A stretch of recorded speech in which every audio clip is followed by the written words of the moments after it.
Well, hello everyone, it's Kevin here. Today I want to talk about, or admit, my 3 biggest DJ mistakes.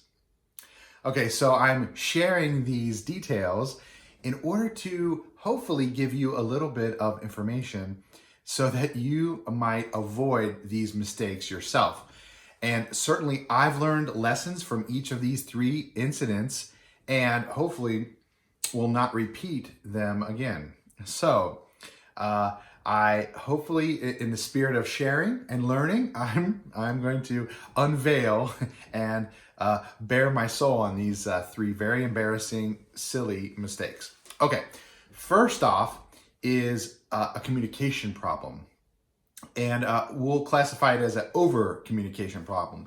So the details of what happened were basically led me down a path of emailing someone 9 times, asking for a review on my DJ services. And what precipitated the event, or the 9 emails, basically was we had an event. It was actually a school dance. Okay, so a junior high kind of dance, junior high aged kids, and a mother had hired me, and she hired me through Thumbtack at the time. I was using Thumbtack for to source DJ leads, and she hired me. I did the event. Everybody loved it. They said it was a great event. It was a great time. And the next morning, I emailed. I was kind of new to Thumbtack, but I emailed the client, and also I texted her, "Hey." Mostly she had been communicating with me via text. "Hey, just want to let you know, here's a place you can leave a review if you don't mind. I would really appreciate it. Thank you so much. It was a great time." Standard review request language.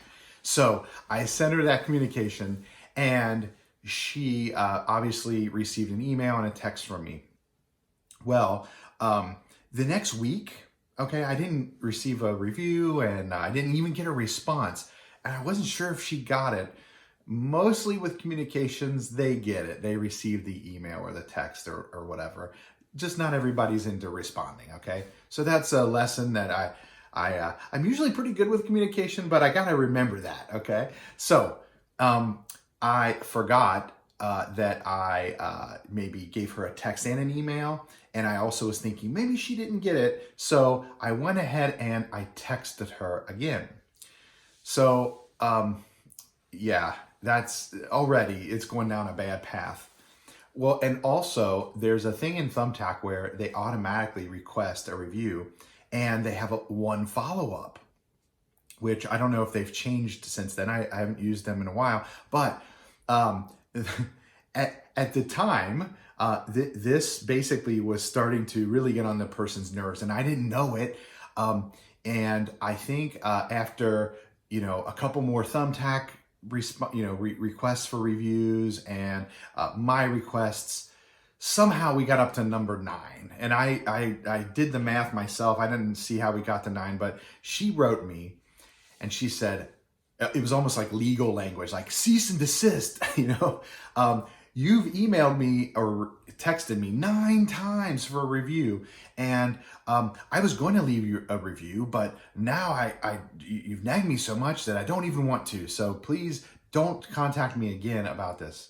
So of course, that was like an arrow through the heart, because I never want to give a bad experience, and I pride myself on really good customer service, and I'm usually really fast and quick and thorough with my responses, my communication.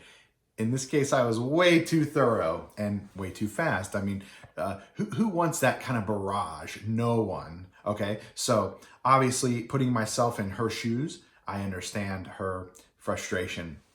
So in any case, I told her in a response email to her note, "I am so sorry. My automated emailing system got out of hand, and yes, I reached out and touched base way too much on this. You'll never hear a contact from me again. My apologies." Luckily, she didn't leave a bad review, and in fact, we've never talked again.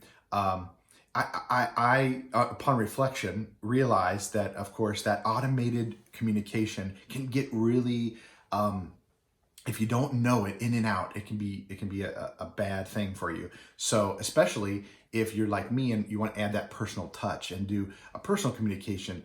So make sure if you use a DJ event planner, or if you use Constant Contact, or any software, anything that might have automated responses, just do yourself a favor and just review and check and make sure you understand how things are fired off and when they fire, so that you don't run into the mess that I did. Okay, so the next one is a little more serious than that one. This one, mistake number 2, biggest mistake I think I've made as a DJ. I played the wrong first dance song for a couple at their wedding. And this not only is embarrassing, of course, for me, but it's embarrassing for the bride and groom. And it's just, not something, it's like your worst nightmare. Seriously. Like I've had power cut on me before. I've had like a drink spilled on my controller. I've had things that you don't want to happen, as a DJ. They happen to us, but that is the worst. And that feeling like, oh my gosh. And time literally like stopped when I realized what was going on, and we had the wrong song. But the details around it, I think, are important. And the root cause is very important, because I think it was certainly preventable.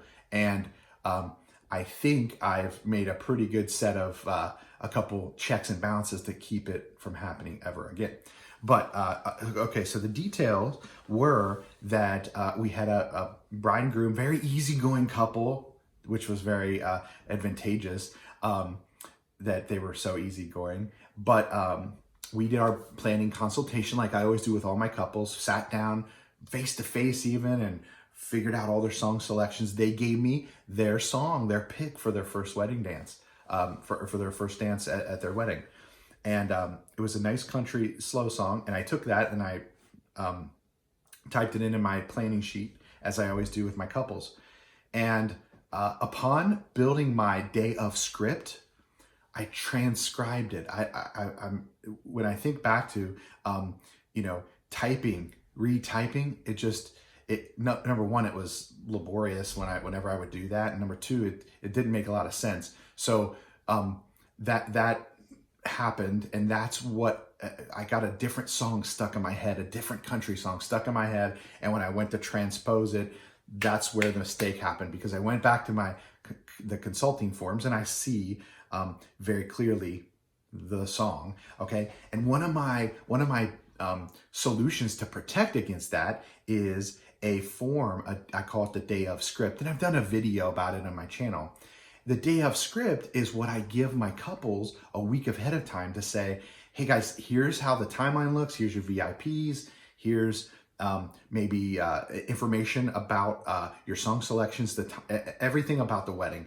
This is my piece of paper I'm going to bring to the wedding and execute. Just look it over and make sure it's good. Not all couples do. So that was failure point number 1. That the couple didn't see my mistake. My mistake was mistake number 1. Mistake number 2 was the couple didn't detect my mistake. So, we get there, and we have the ceremony had been off site. So I didn't see the couple until they arrived for reception, and we welcome them in and everything's great. And they go right into first dance.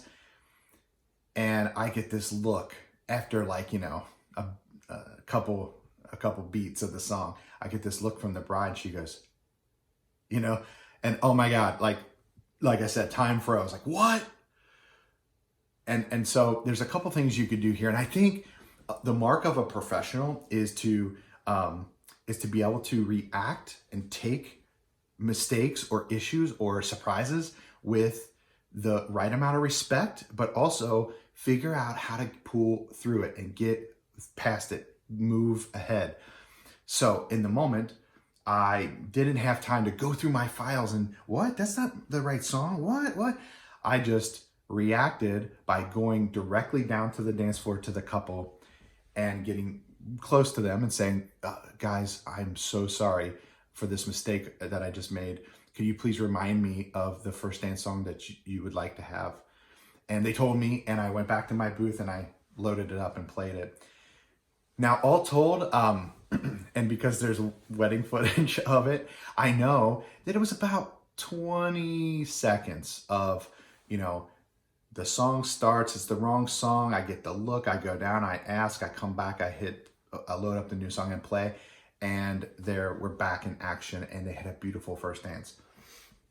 I felt completely horrible, right? I mean, you feel so bad and embarrassed, but I knew that if I took that attitude and that negative energy and that, I'm so disappointed in myself, I did not want to project that and carry that through the evening. I wanted to help them celebrate and make it about them, not about me and my mistake. So I was able to keep that above, and kind of keep that focus. I did apologize once more when there was a quiet moment and the couple was talking to me about something else. I apologized once more and said, guys, let's have the night of your lives. Let's, we'll forget about that mistake for now. We're going to have a night of your lives. Let's go. And I try to keep it positive, and they appreciated that. And it was a great evening.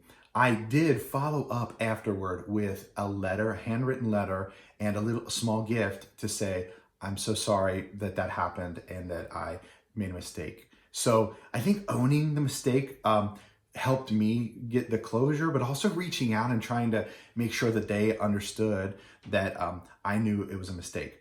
They actually left me a great review, and so I'm very grateful for that. And they even referred me to another couple, and I was able to rock their wedding. So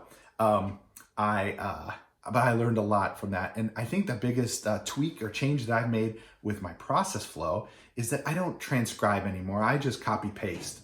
And that sounds like a little tiny tweak that would make it more efficient in terms of process anyway. But it's really important because I copy paste. I don't have the transcription errors. And I also try to emphasize during our consultation, like bride and groom, or bride and bride, groom and groom, whatever. I tell my couples, definitely look at the day of script, because that's going to be our script that we're going to follow.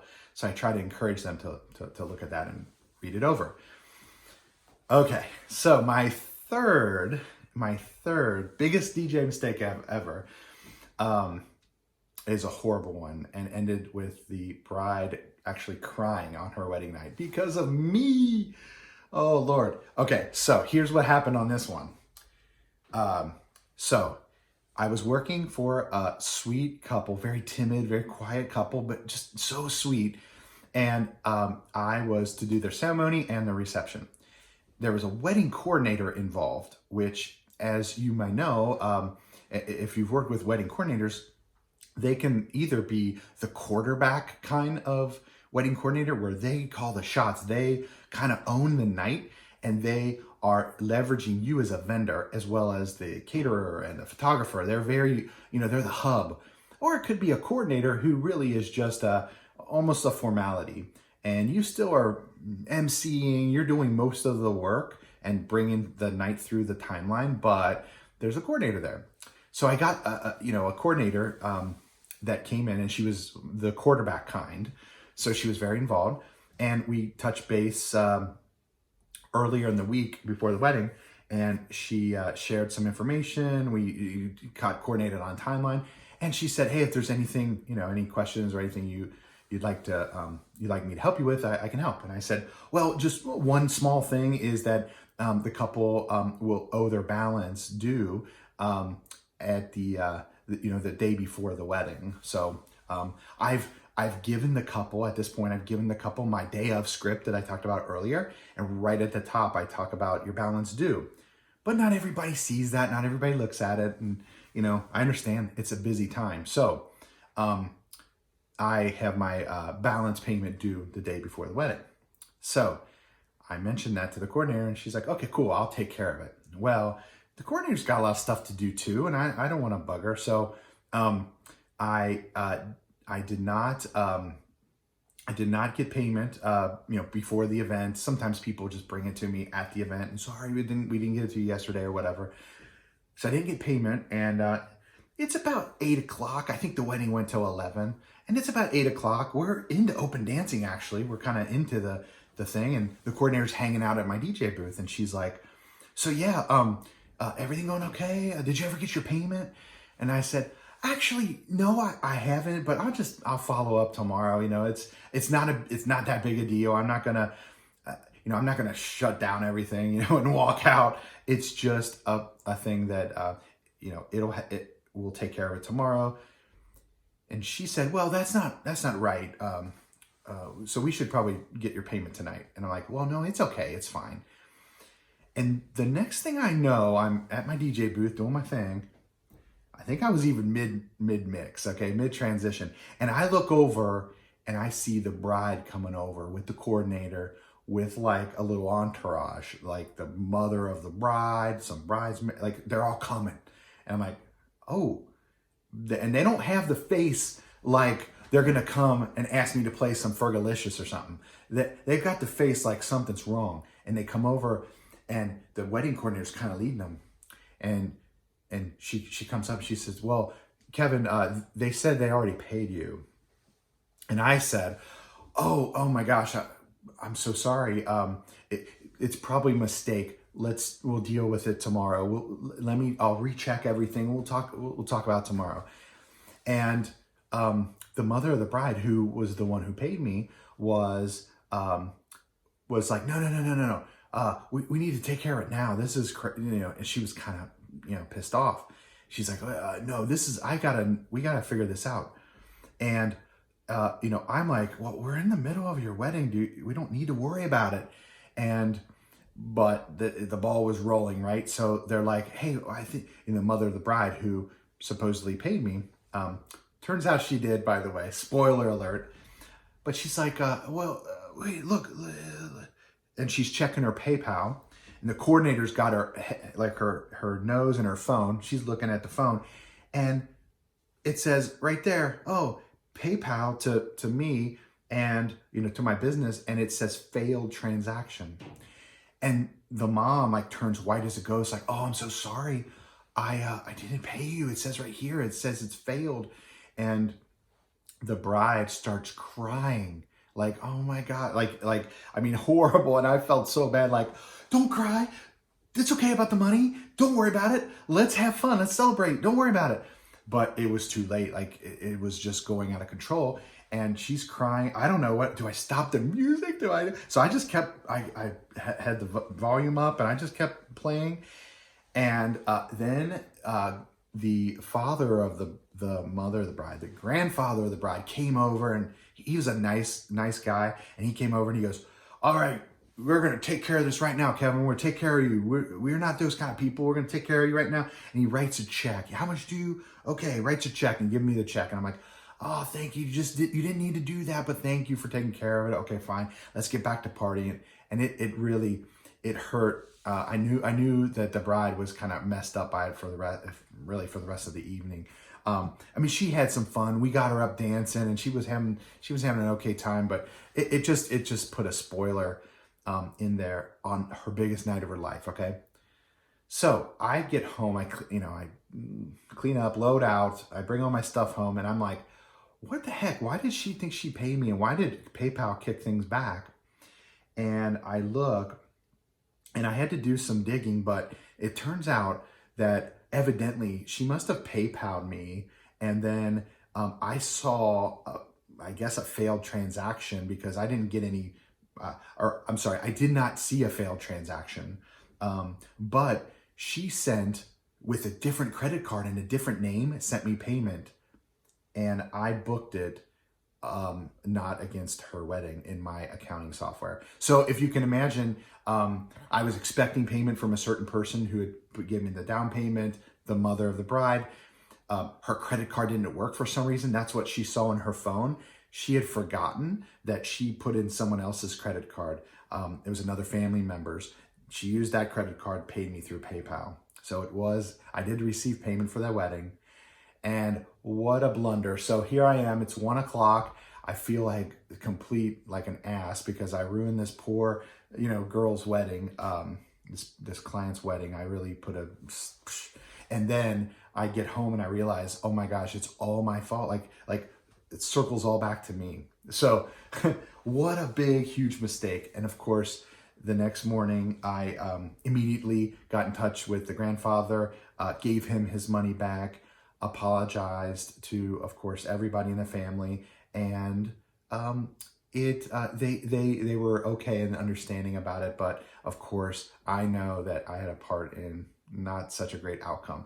But guys, I would count those, and I'm sure you would agree, those are some big mistakes.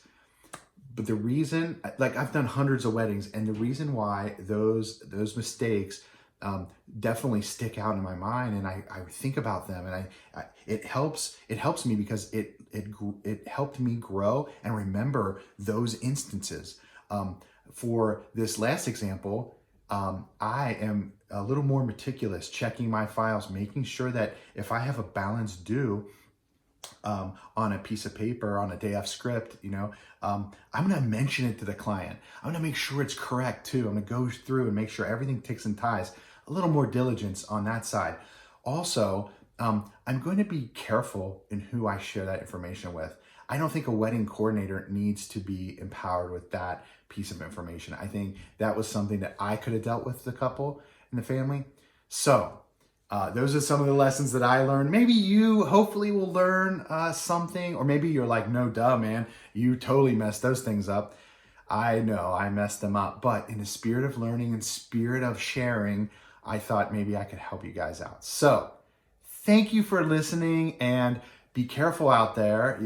Watch out for those mistakes, but keep rocking. And, I hope that if you do run into mistakes, just like me, take it apart, do some root cause analysis, and don't repeat it. Use it as a learning lesson, okay? Thanks a lot, guys. Take care.